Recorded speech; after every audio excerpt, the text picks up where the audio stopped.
G'day everyone, it's Guy GMQ1 here.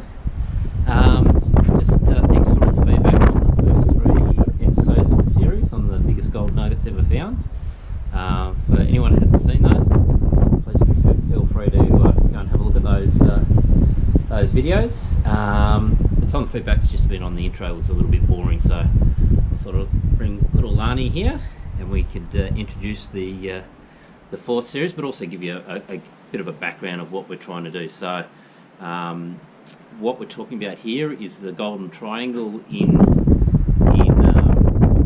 Victoria, where all the major rushes happened just sort of after the big rushes in California and that, so mainly around sort of the mid 1850s, these, and so the nuggets that are part of the series were basically found between about 1850, late 1850s through to about 1906, which was episode 1, the Poseidon nugget. So what I'm going to do is a specific area. It's actually a triangle within a triangle, so looking at areas basically from Tarnagulla, if you like, to the east, across to Malagal, where the Welcome Stranger was found. It was on episode 2, and up as far as north, which is Kingower, and that's actually episode 5 of the series. So what we're going to show you in the series is we're physically going to go and actually see the actual spot, basically the spots where these were found. We're going to talk a little bit about the geology, a little bit about the history of the rush, and also about the actual physical find.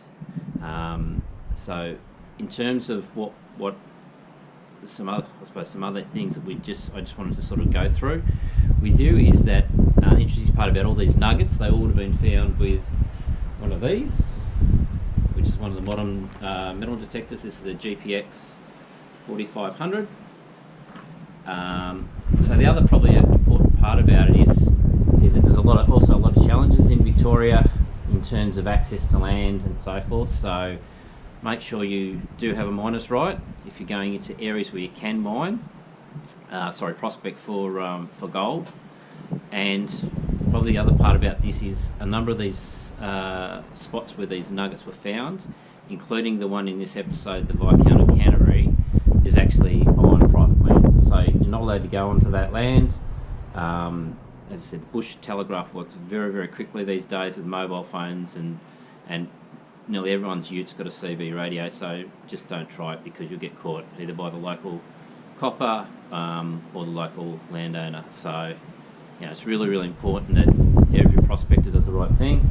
As I said, there's a number of challenges at the moment. We've got issues with giving or closing up further land which we basically can prospect at the moment. So let's all do the right thing, get in there into those areas where we can, make sure we're filling in the holes. So okay, well, welcome to, what's behind me is Berlin Flat, so a little bit about this area. It was renamed a few, it was Berlin, but it was originally the Berlin Goldfields, which the rush started here about a little bit later than most, about 1868, and the town of Riola was renamed about 1876, so the post office and so forth. So behind me is basically the Berlin Flat, as they know it, and again, one of the richest alluvial pieces of ground probably in the world. So let's have a bit more of a chat about that.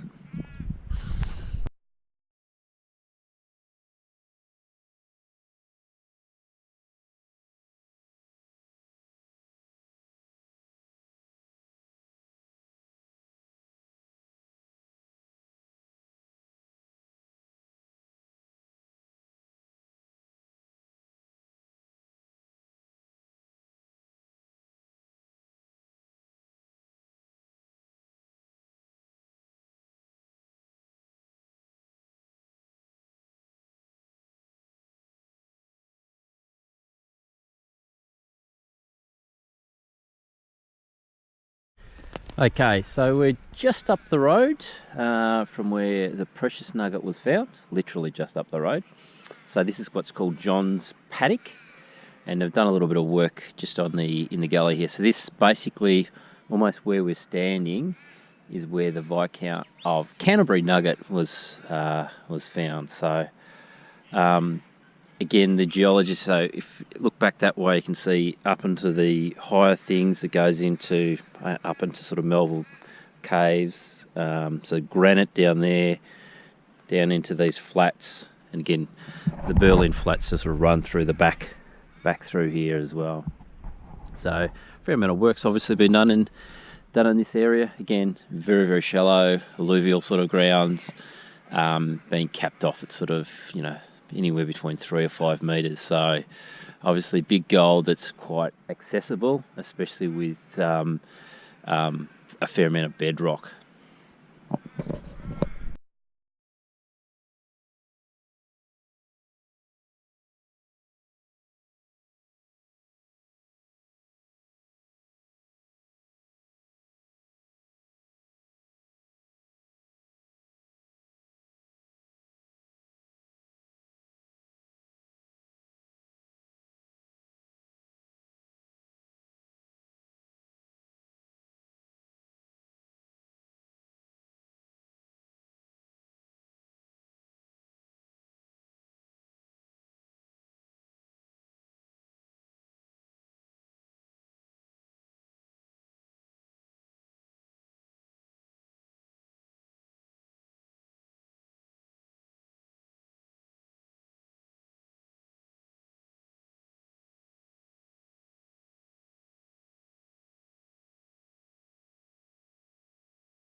Okay, so the Viscount of Canterbury nugget was found basically where I'm standing, just in John's Paddock here, by schoolsmen Davis and Rendich in 1870.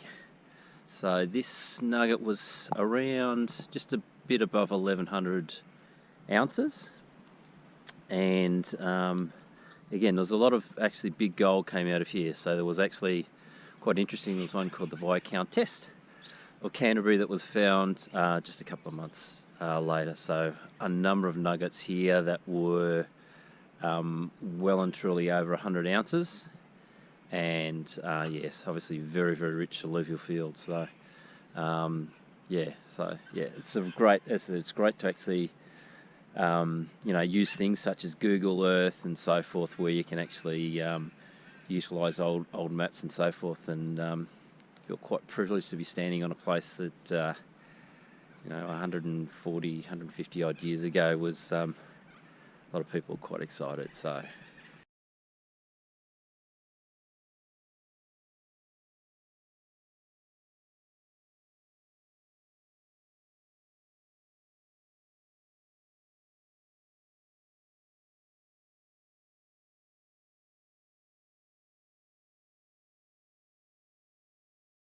Yeah, a little bit like the precious nugget, the Viscount of Canterbury nugget was also found at a fair amount of depth, so it's a couple of metres, but again, given the size of the nugget and the technology that we have, again, very accessible to the current high-end gold detectors. So again, if you had been walking across this field 140 years ago with one of the brand new metal detectors, you would have been a very, very rich man, especially if you could then bring yourself into 2018 and have a gold price of about 1,700 ounces, 700 Australian dollars an ounce.